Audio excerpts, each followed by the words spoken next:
Welcome to the HoosLeft podcast, a show about Indiana politics, history, and culture from the unapologetic perspective of the Hoosier left.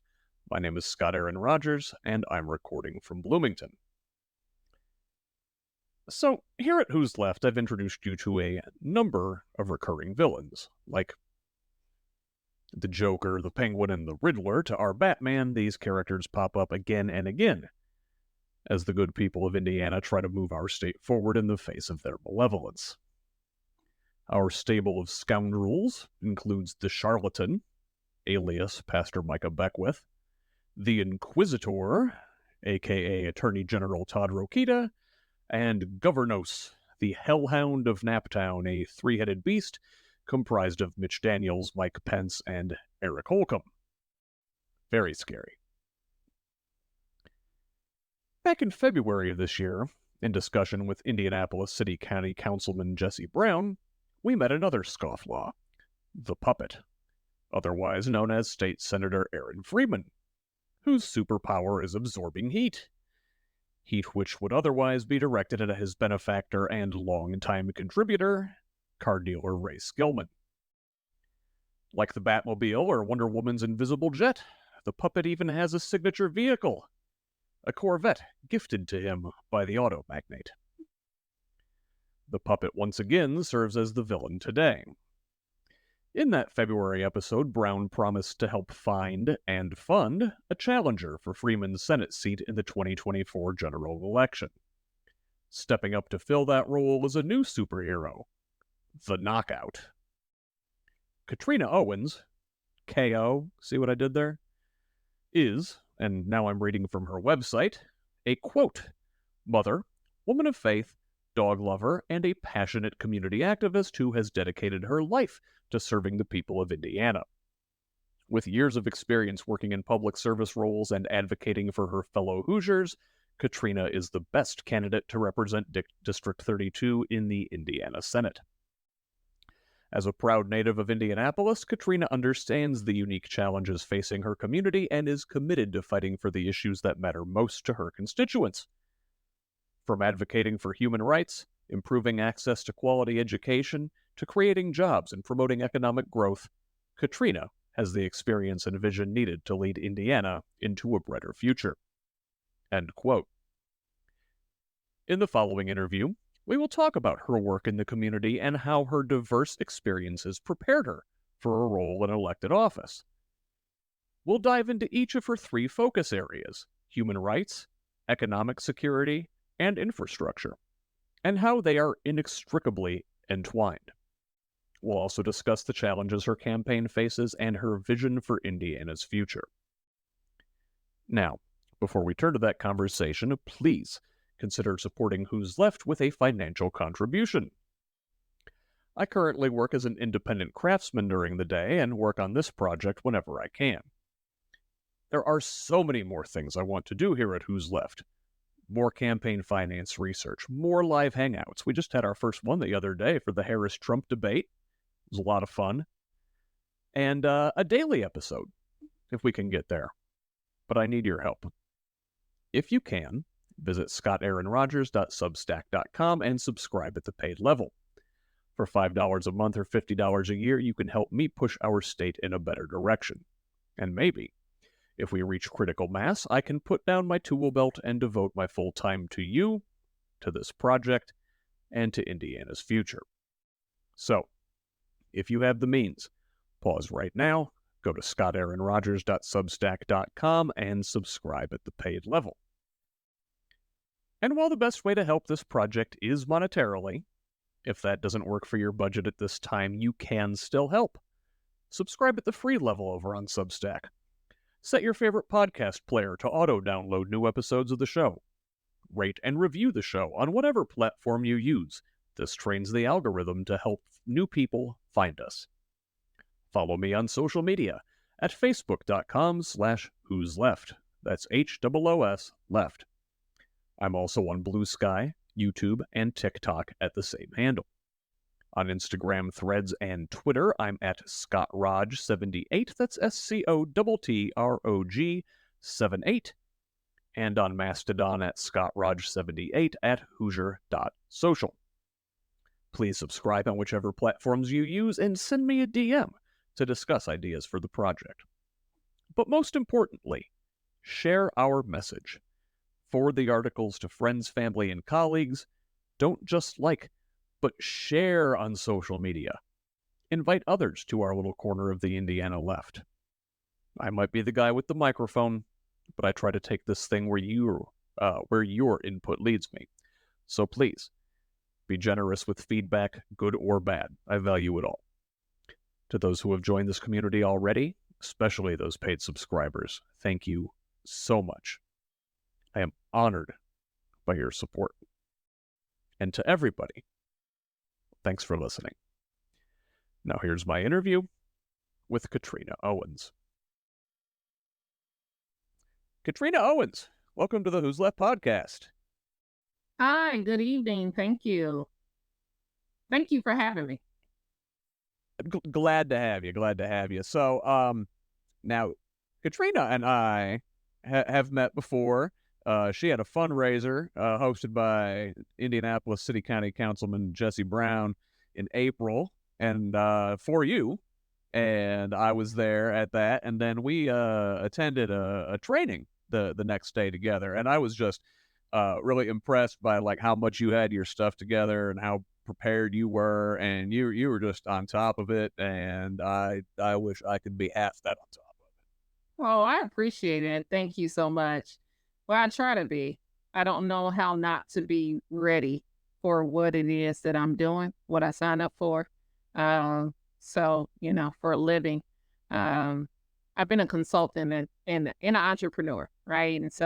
And had some leadership positions. So I pretty much began to project manage my own campaign when I first filed. So it was like second nature. Yeah. So, tell us about your personal background a little bit. You said you've done consulting and whatnot. Tell us a little bit about your background, what you've done till now, and what brought you to the point where you're running for office here today. Sure. Well, I'll start with, I am a Indiana native. I'm an Indianapolis native, born and raised. I attended Washington Township schools, K through 12 to be exact. And so the shout out to all my fellow North Central High School Panthers. I'm an alumni. But, I grew up here. Then I went off to college, out of state. I lived out of state for about a few years, and then I came back home. Expecting to be a mom. And I've been back in Indianapolis for 22 years. I have a daughter in college. She's at Purdue University, Barlow up. And I have... I'll hold that against her. Well, listen, Barlow up. I mean, what can I say? Hammer down, right? I mean, Purdue did make it all the way to the finals last year. So, and yes, I will admit to have been pulling for them, even as an IU fan. Yeah, but so I'm really proud of her, and she's doing well. And then we have a small dog, and his name is Button, and so he's the campaign dog. So he'll be out there on the trail with me, and has been with us in his campaign shirt. But I mean, my background is very much so, I like to say it's colorful, right? But all of the things and I like to look at it as a ladder, and each step was a step before to get me to where I am today. So I started in healthcare. I worked in healthcare for about 6 years. Fun fact, I'm a former licensed EMT in the state of Indiana. EMT, basic emergency medical technician. I worked in labor and delivery and high risk and triage, and was a tech, unit tech and representative. Then from there, the next step on the ladder was into higher education. Started working for Ivy Tech Community College.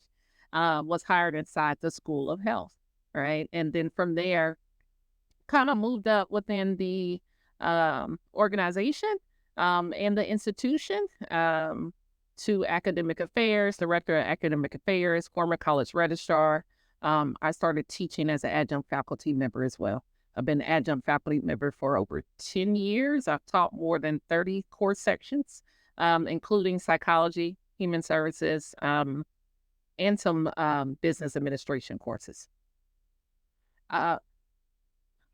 Then from higher education, the next ladder was workforce development. So stayed as an adjunct, because that was contract. But my full-time role began in workforce development for the Marion County Workforce Board. It's an equal opportunity officer and managed the entire one-stop in Marion County. At that point, we had 3 brick and mortars. And then that's when I probably really became more acquainted with government officials, and started working alongside some elected officials, right, in government agencies, because I had to work with city, state, and in many instances federal, because all those funding dollars came through the workforce board. And so at that point, at some point while I was working there, just had experienced a loss, and I would like to say a great loss in my family. Unfortunately, I lost my father, which was tough at that moment and for our family. But I separated to start my own so I can have the flexibility of the needs of my family unit. So that's how I enter into entrepreneurship. But I remained in the space in workforce development and contract work. And then the last year, I had previously kind of stepped away from being a full-time consultant and was the former vice president of Indiana Black Expo. But now I'm back doing contract because I needed to make sure that I dedicated my time to this campaign, to this movement. I like to call it. This is a movement right now, and to make sure that I join the good fight to protect our democracy. So that's a little bit about me, my past or my professional, and then how I got here. But my motivations for running, oh my gosh! I mean, I'll give you the short story. The short story is I like to say it's my birthright, and people will be like, "What?" Well, my birthday is Inauguration Day. My birthday is January 20th, and so right. So no matter what and who gets elected, every U.S. president is sworn in on the day on my birthday, and I like to look at it like it was meant for me to be in leadership of some sort. And then throughout my life, I just had these moments of no, just do more, go further. At the age of 20, I found myself at a VIP tour of the White House. I had a cousin on the Clinton administration. My father was very close with this family member. So we had a private, again, VIP tour. It was only 5 of us, my mom and dad, myself, and my aunt and her friend. Oh. But then when they did White House tours, a lot of things were roped off. But, right, you could just peek and see. But for me and my family, there was one rope that came down because of my cousin. And I have a picture of us standing inside the Oval Office. Again, I was standing inside the Oval Office at the age of 20. Then, my one of my birthdays went down in history with the 44th president of the United States. I mean, and then the second term, I received the invite and I attended the inauguration. I mean, again, I have these moments in my life that show me to do more, which you could do, right? I'm just inspired and motivated. So at the opportunity presented itself for me to file, for me to run, I said, why not? Why not me? Right? I mean, throughout my life, I've had these moments, but I've been prepared for this moment. So back in 2020, I ran a small election. I had an opponent. I was nominated to run by the members of the National Association of Workforce Development Professionals to serve on the board of directors. So I ran this small election. The members voted. I won. I was elected to represent the state of Indiana amongst 34 other states on this board of directors up until last year, July 2023. So this wouldn't be my first time representing the state. Again, I did it on a national platform as well. So again, when I look in hindsight, just from my career, from my, just being born, my childhood, the glimpses of things that I could do, where I could be, and progress professionally, and then served on the, National Association of Workforce Development Professionals, otherwise called NADP. So, again, when the opportunity presented itself, I thought about it. I said, okay, because I can't just sit back. And I'm not a person that sits back and just watch. I believe that to jump in and influence change.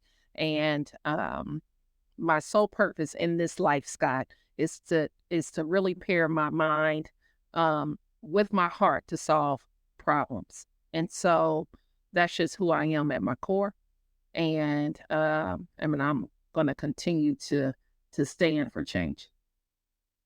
I'll tell you what, just hearing your story and you talk about, your career's been sort of all over the map, but I definitely see like there's a through line in there. Healthcare, education, workforce development is about lifting people up, right? It's about taking someone either when they're down, when they're sick, or help lift somebody up through educate. Especially Ivy Tech is a great like ladder up for a lot of Hoosiers. Great, absolutely. And then workforce development.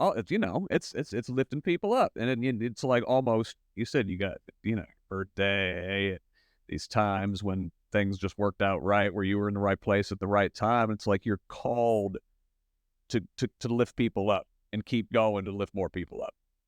Yeah, absolutely. Absolutely. I've always felt that. It was like magnetic, right? And so, I am here, and I am here, and I am on the ballot to fight again, and stand for change and push back against those that just insist on keeping us stagnant, rolling us backwards, and not protecting, doing what's best for all Hoosiers, not just some Hoosiers. Yeah. So, well, let's talk about this election a little bit. You are running for Senate District 32, correct? Yes, that is correct. Tell us a little bit about District 32. Sure. District 32, which the lines were redrawn, so as of 2022, this district, I like to describe it because with townships, right? School districts, because people can identify with that, right? It's such a large district on the map. So this district does include the southern portion of Warren Township. It has Franklin Township, some of Perry, some of Center townships, and we also go into Greenwood, right? So it goes from Marion County into Johnson County, right? So like, when you talk about central Indiana, but we are like this southern eastern part when you go from Indianapolis southeast into just further south. But that's the best way I could describe it. We do have Indianapolis. I have Beech Grove, again, parts of Greenwood in this district. So okay areas, definitely I am on your ballot. But you can also look it up as well. I think that's always helpful to understand who's on your ballot to understand that. And so there's a way that you can definitely Google that. Yeah, and I'll try and include that link in there in the show notes. So what are the big things that you're focusing on there? What are the big issues that you hear as you're out canvassing District 32? And what are your priorities legislatively? Sure. Well, I've heard quite a few things. When I first started campaigning, I had my own polling. I have my own survey on my website. And I asked the question of which areas were important to people. Because just so I can gain some understanding, right? I think it's important to include people first. Include the folks that you are making decisions for. Imagine that. Yeah. Right. Right. So, but just out here, it's just, they were all pretty even. Education definitely was one. Human rights was another. Environment, family inequality, taxes, and the economy. But education slightly edged out percentage-wise the others. But the rest of those categories that I just described, like I say, human rights, environment, family inequality, taxes, and economy, all kind of broke even, right? So when before I even did the survey, I had focus areas. The 3 focus areas that I chose right away was human rights, economic security, and infrastructure, right? So just off the top, I knew, right? And so when I did the survey and looked at the results, I said, okay, they align. I'm glad I kind of, I'm there. I'm there with the people of my district, right? Again, because I'm not new to the space. I've been, boots on the ground, and the work that I'm doing and working with people every day, especially in the employment, right? I know what the landscape is looking like, right? And I'm a part of the working class. I feel it too, right? So those are some of the areas. And then, granted, reproductive rights is huge right now, and even for us all, right? And when we look at that, and those be some of the top priorities. Really helping to educate people to understand what that means for us beyond just the title. I think people somewhat get, caught in the title. Yes, it's the SB1 bill and it says abortion ban, but do understand there's things hidden within that's underneath what it says abortion ban. It's more than that. And for someone that's worked in labor and delivery triage at the Women's Hospital for 6 years, there are things that can happen with a woman's pregnancy that may have to result in terminating the pregnancy. But in this state, it's under the abortion ban, right? We're victimizing victims. We're taking mothers through horrific, it's trauma, in which they don't have to go through. There's no fault of their own. There's circumstances that happen sometimes during pregnancy. It's no fault of your own. But we should not be victimizing these women. And so, making sure that I'm, again, educating that it's important to be transparent, to have a transparent legislation. For sure. So, I'm very passionate about that because not everyone understands how to read the law, how to pull it out, and and because I am an educator, right? And I also teach, again, psychology. I understand the human psyche. So I understand how to pull things out, break them down into dissectable pieces, and share that information with the public. That's excellent. So we're talking about reproductive rights, and I think that honestly that falls, talking about just human rights as one of your primary focuses as your campaign. I mean, that's being able to have autonomy over your own body should be a human right, right? Oh, absolutely. Absolutely. I mean, it's just down to a freedom of choice. It's your right. It's your choice. Again, freedom of choice. All right. And so there's just some places that the government just doesn't belong. Right. And so under that category of human rights, are you also thinking about, extending care and services to like our LGBTQ neighbors, especially, there's all this uproar and furor over health care for trans kids and stuff in the legislature right now. They're wasting days in committee and countless taxpayer time to like pick on, I don't know what, like a handful of kids. It's priorities, right? Right, absolutely. Now, of course, under human rights, again, it's the rights for all humans, right? I'm for all humanity. I'm a humanist, and I don't have a problem saying that. I am a humanist. I'm about the people, right? And so the human race is what matters first. And quality of healthcare, absolutely, right? The quality of healthcare for everybody, for every human being. I mean, it shouldn't be beyond that. Again, we are human beings, every human being, and nothing less. And that's a period on the end. And so not to start picking out groups of people and targeting folks, every human being, period. Going on, you were talking about economic security as your second major focal point. I think every human being deserves economic security. Well, yeah, for sure. For sure. Again, all of us deserve to have the opportunity to obtain lifelong sustainability. Everybody, right? This is the land of the free, right? The American dream, all the things we used to say, right? I mean, but you have to have things in place, and you have to have legislation in place and legislators that support the things that this country has been built on and what we know to be.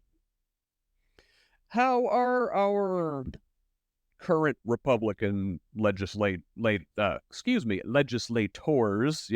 supermajority? How are they undermining Hoosiers' economic security? Well, I can speak to one for sure. I mean, the supermajority, unfortunately, our legislation here in Indiana, we haven't had a balanced legislation since 2010. Yeah. Since 2010, right? With that being said, I can't say all the Republican legislators have the same tune, right? Not all of them. Majority, yes. Not all. There are some that have sided, right? That understands that there needs to be common ground. That's what I want to increase to, right? I mean, we have to have common ground, common sense laws, and work together across the aisle for the greater good of all the people that we're serving. And you want to remove those that don't understand that concept. But for those that don't understand that concept, they have, again, you have mentioned the bill with trying to, with transgender children, LGBTQ community. We can talk about education. Right now, the proposed graduation requirements, as I say, the new graduation requirements. Oh my, right? I mean, that was nothing but those that have this small sense of thought process that is going to be best for our children. And then we can talk about the housing crisis. I mean, the list goes on, right? Majority of Republicans did vote yes for the SB1 abortion ban bill. Mm-hmm. Right? They supported that. And there was a few that did not want any exceptions. How horrific. That pushed to not have any exceptions, which means that a 10-year-old child that has been molested and raped would be forced to carry a baby to term. I mean, wow. Ridiculous. Right? And, so there's just issues with that, because we know a child's body is not made up to even handle pregnancy Right. alone, right? And so that puts their life at danger. Um,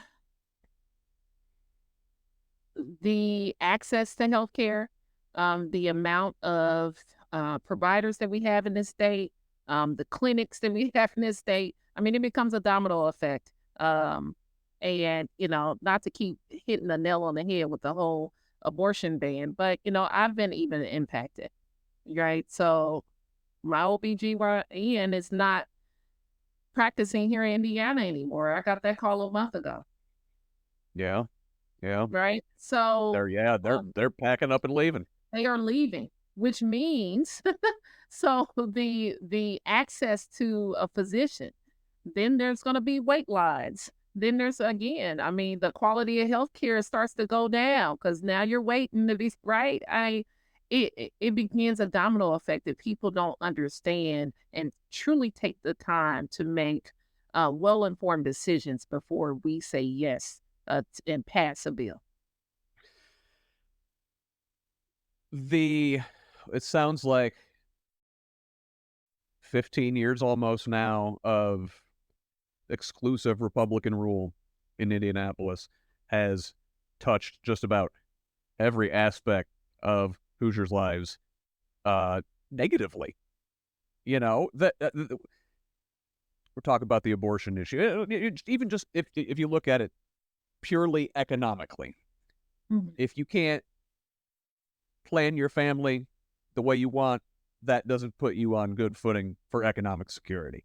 If our graduation requirements are weak and we don't get quality education in the state, that's not setting us up for economic success, right? If you're in medical bankruptcy, you're not set up for economic success. Yeah, absolutely. Absolutely, right? And then we can labor, wages, right? I mean, that alone. The wages don't add up to the inflation on the housing cost, right? And so that's why we have a housing crisis the way that we do, right? With the cost of rent, with the cost of purchasing homes, right? I mean, you have to balance the scales. The math is not mathy here. And so how do we make it right? Again, just balance the scales. I mean, I just believe in, things should be just and fair, and why can't it be? Again, these are people's lives. These are individuals. These are human beings. Yeah, absolutely. I do want to hit on infrastructure. You had mentioned that earlier as one of your third priority there. Now, I spoke with Jesse Brown, the aforementioned Jesse Brown, much earlier this year about a little infrastructure project in your district, and that's the Blue Line, for the Indigo, the public transportation, the Blue Line, and your opponent in this election, Mr. Aaron Freeman, was a staunch opponent of the Blue Line. I assume that's one of your infrastructure focuses, if you'd like to talk about that. But tell me what else you're eyeballing in that department. Well, just making sure I'll start here first. When it comes to just transportation in general, right? We talk about transportation and, our waterways and even statewide broadband. Believe it or not, it's still an issue in this state. And, for some people that don't know, because, you may live in the city, you may live, in a city like, Indianapolis, you may be in Fort Wayne or maybe some of the larger cities where it's not so much of an issue. Mm-hmm. But when you start talking about a lot of the rural areas throughout the state, broadband, it's an issue still in 2024. Okay. So, making sure that we're doing what we need to do statewide, even in terms of those things.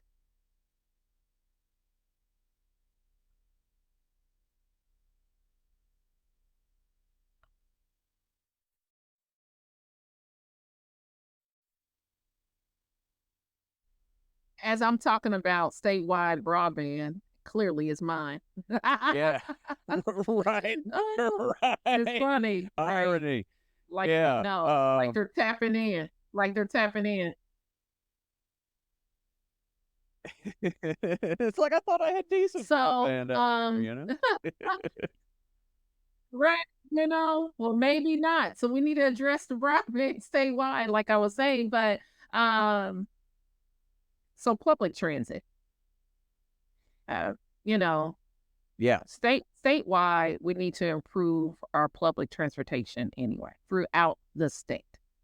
And as you grow within these larger cities, especially within the area of Indianapolis, because my opponent drafted a bill, he authored the bill. These are verifiable facts. SB 52 was authored by my opponent because of dedicated lanes, which would have stopped the Blue Line projects. But more importantly, that was the whole point, right? Like,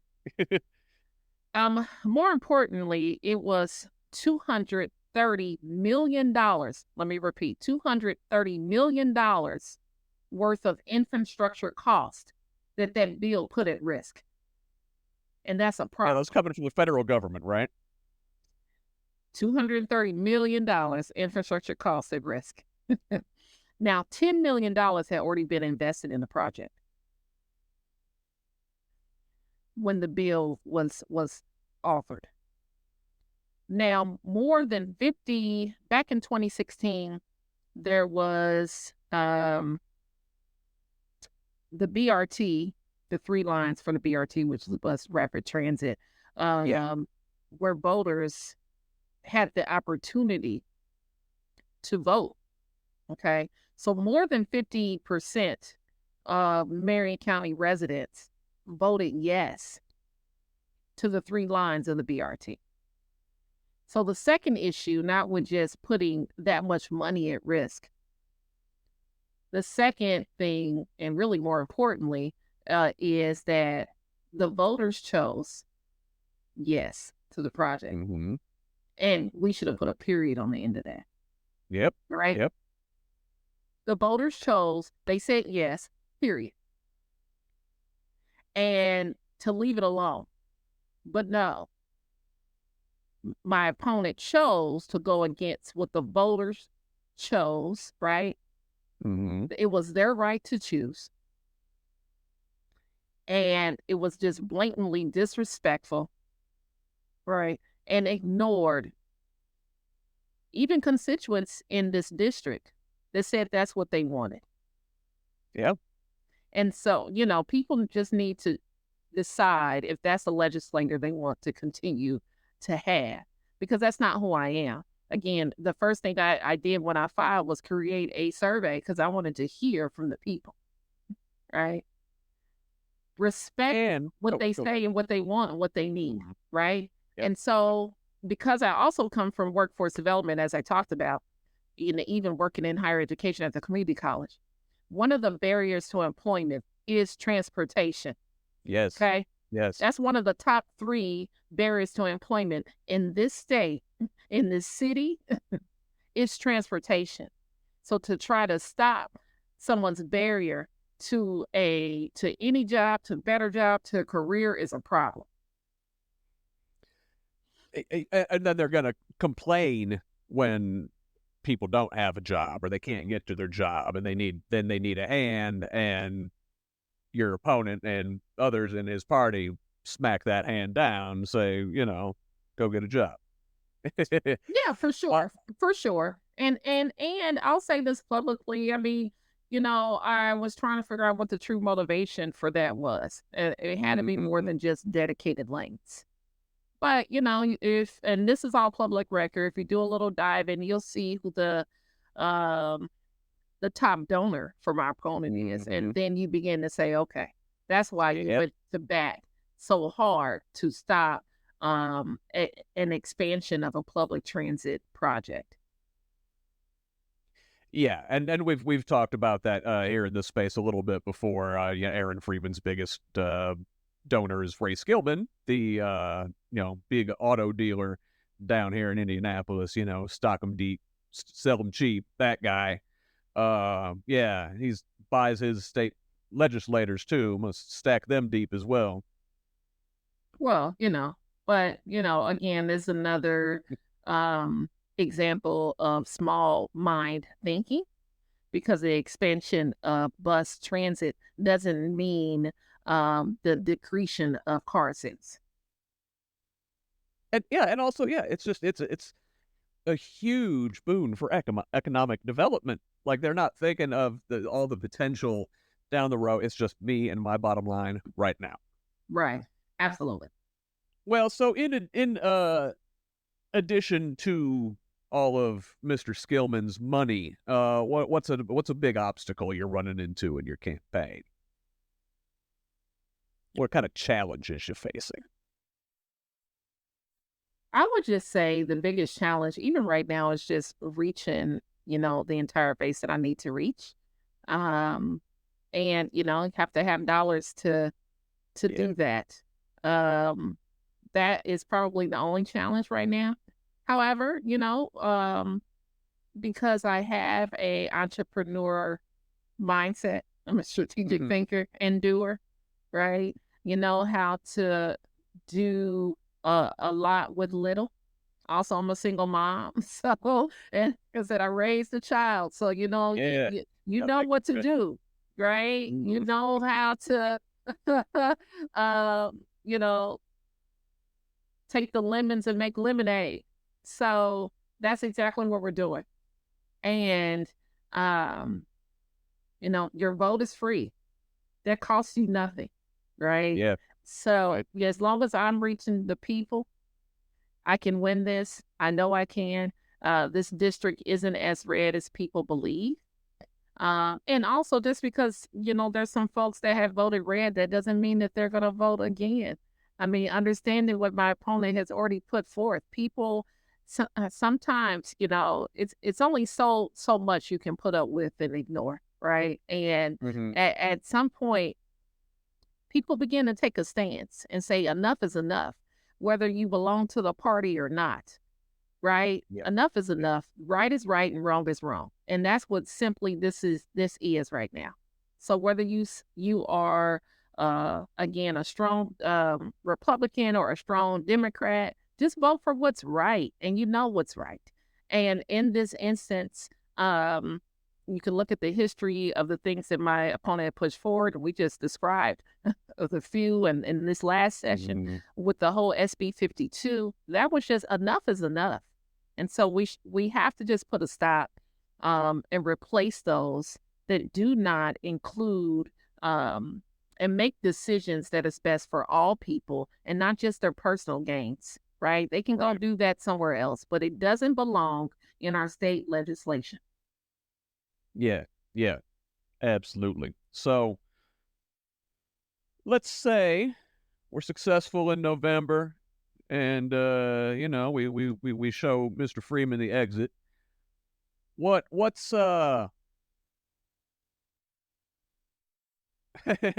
your big what's your first legislative priority?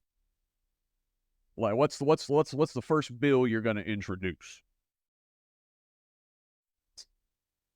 Well, this is the thing, because it's not about me. Mm-hmm. I wouldn't say I'm going to introduce um, a bill as my first thing. Do know that, because this is also big, everyone. This is a huge year for us. We have a governor race, Mm-hmm. and so because we're electing a new governor, 2025 legislative session is a budget year, Mm-hmm. which is huge, which is going to be huge for Yeah. the next 4 years, right? Um, I actually have a copy of every Indiana code in my house. I don't know how many candidates have that, but I do. Um, Nerd alert. Making sure, for me, once I win, I want to pull the previous budget year, right? And Yeah. seeing where the scale was really tipped, it wasn't fair, right? Also, making sure I'm engaging the constituents, addressing their concerns. Mm-hmm. Those things to me are a priority. and not me going to paper and saying what I want to do, because that's the problem. It's been too many I's. It's not I, it's us, it's we, it's our, right? So making sure that I'm doing that and I'm seeking the people. Now, that will be the first thing. Now when it comes down to having to go after or create legislation, I think it's important to address some of the legislation that's in place and get some referendums, some amendments to some current bills. Rather than create something new, I think we need to address what's there. Unless it's something emergent, then we need to get something in place to stop some, right? Like it's critical that we need a new. But sometimes, again, coming from leadership and have worked in leadership, and, even before I became a leader, sometimes there's been people in place that you always say, like, before we start doing something new, how about we figure out what's working? You just, right? Mhm. I mean, figure out what's working right, what's not working so well, or what needs to be adjusted. And instead of just moving forward. So I want to address the bills and the legislation that are in place that need some tweaking. Oh, yeah. Right? Right. That need some tweaking. Right. And so we need to improve those or remove those before we create new. If we don't have to. Right. And so just want to make sure that we avoid duplication of work too. Right. Work smarter and not harder. And I received a concern about a week ago from an educator who wrote me for help. And in her statement, she said, although I know that you are not our legislator yet, but when you become a legislator, can you help us, right? Us teachers, because she wrote me regarding a early literacy endorsement. It was passed back in 2023. To be exact, it was House and Road Act 1558. Within there, it requires teachers to obtain this endorsement. I mean, getting an endorsement, professional development, get it. But what is unfair is the amount of hours that is required, right? Some is free, some's not free. There's only one provider. I dug into it. I said, why is there only one service provider for this endorsement? Right? That doesn't make sense for the amount of teachers that we have in this state, right? If it's a requirement, is mandated, even for you talk about new teachers, existing teachers. I mean, again, not well thought out, right? And then there's 80-hour requirement. Who has extra 80 hours, right? You're already a teacher. Yeah, that's 2 whole weeks of work. Yeah, you're already, right? You're a teacher, you have your job. For those that have families, right? I mean, what? So anyway, addressing where things need to be removed, improved, and also not putting constraints, so much constraints within a requirement that is unrealistic to accomplish. Yeah. Right? Yeah, and that's the thing right there, right? Because as much as we would all love to see like this blue wave wash over, Indiana, realistically, Republicans are probably still going to control the legislature next year. Now we're hoping to take a big old hunk out of that, right? With you and some other folks that we've talked to here, knocking out some of these chump incumbents. But realistically, they're still going to have the majority. But then with some more power in the legislature, Democrats can maybe approach some moderate Republicans, if there are any left, to help shave off some of that nasty stuff from their legislation. Because they're not going to help you pass a big agenda. Like we're not going to become like Minnesota overnight. Right? I mean, it's true. And that's the reality of things. But again, understanding and bringing things to the table that challenges the status quo. Because I am a person that believes in going beyond the surface for answers, right? I actually Mhm. bring data, I bring research, right? And to the table to show that we need to think more about this because these are the components this bill will impact.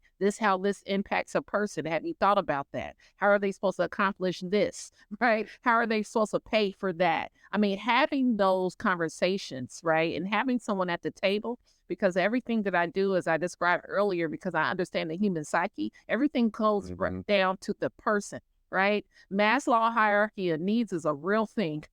And we have to make sure that all solutions are being crafted and drafted around the individual and what the people need, right? And so again, having someone at the table that can articulate that, challenge them when they haven't really thought about the process clearly, Mhm. right?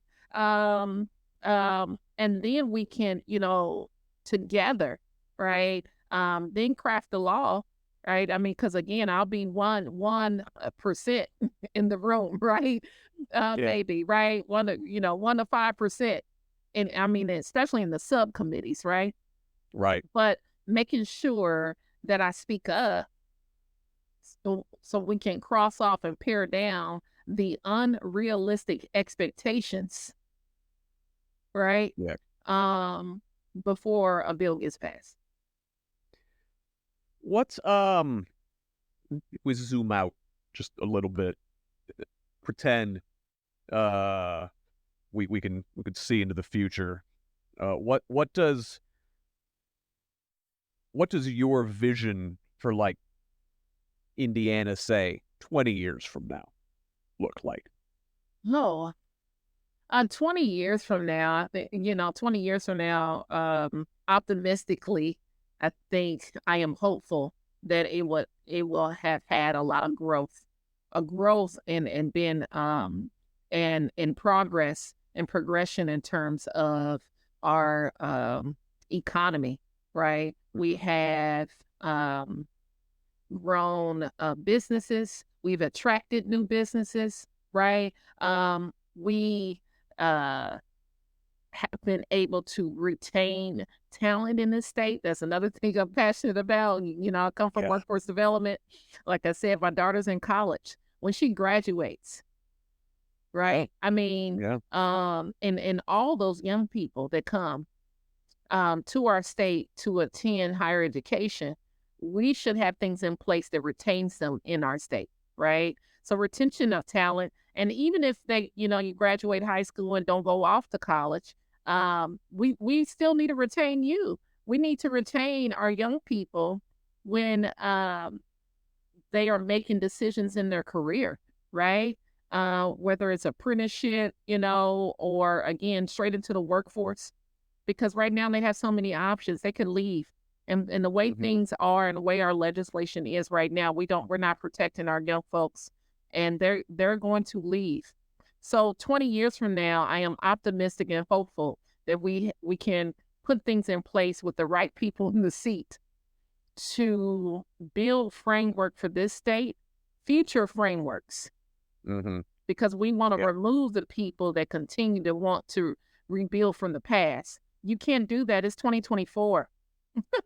So build futuristic framework that draws businesses again, increases our economy and opportunities, retain talent. We have increased wages.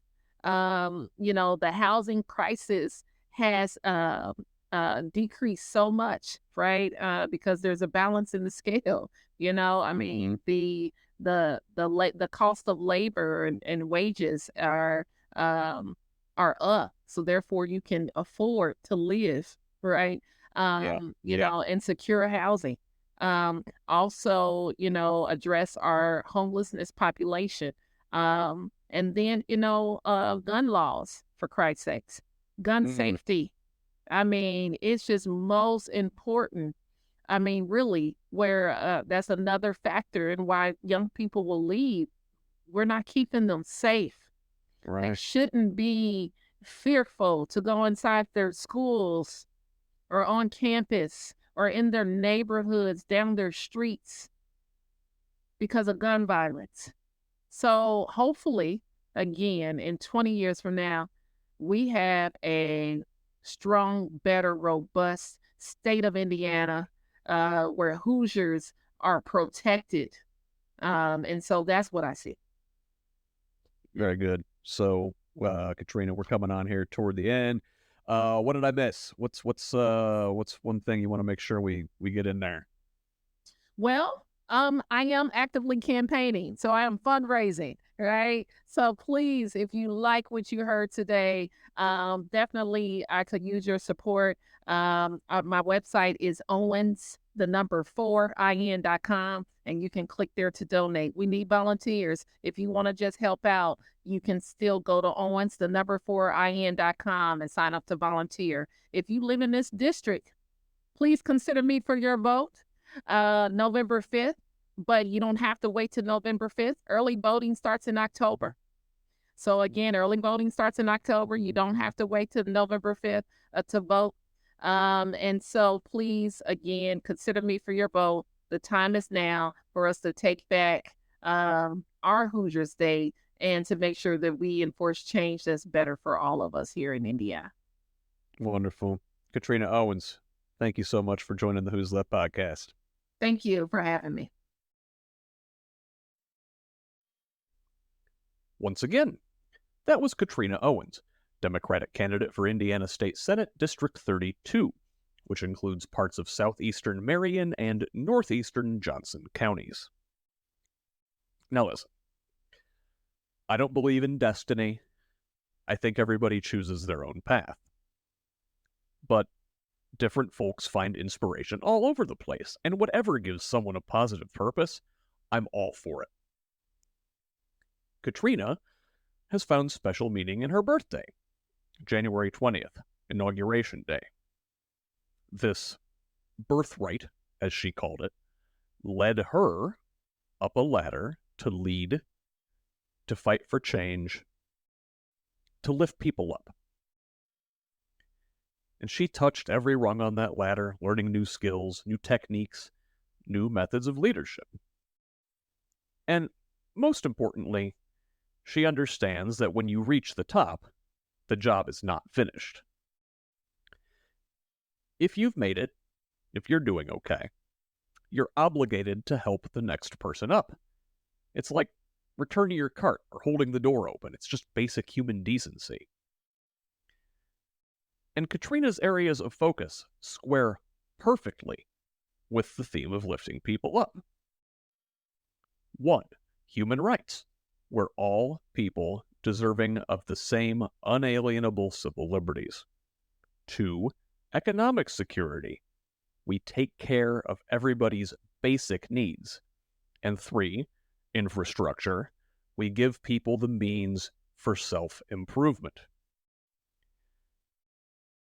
The Skillmans and Freemans of this world don't want folks to have these things guaranteed. They want people to go through them. Set up artificial toll booths so they can get their cut first, and throw a tantrum when we find a democratic workaround. Needing a car to survive is one of these artificial toll booths. And I could go on a whole rant about car culture and the violence, ill health, social injustice, and environmental damage resulting therefrom. But I'll spare you. This time. And look, I'm not some crunchy anti-automobile hippie. I love the golden age of muscle cars. Mustangs, Challengers, GTOs. A 67 Camaro SS, just like a beautiful piece of machinery. But also, like, the whole mid-century U.S. economy was built on the backs of these vehicles that got, like, 8 miles per gallon of leaded gasoline, overwhelmingly depended on cheap foreign oil, and completely collapsed when the spigot got shut off. The point of all this is that capital, and capitalist supervillains like Ray Skillman, will always take the most profitable route, whether or not it's good for the rest of us. And sometimes that route involves renting henchmen like the puppet, Aaron Freeman.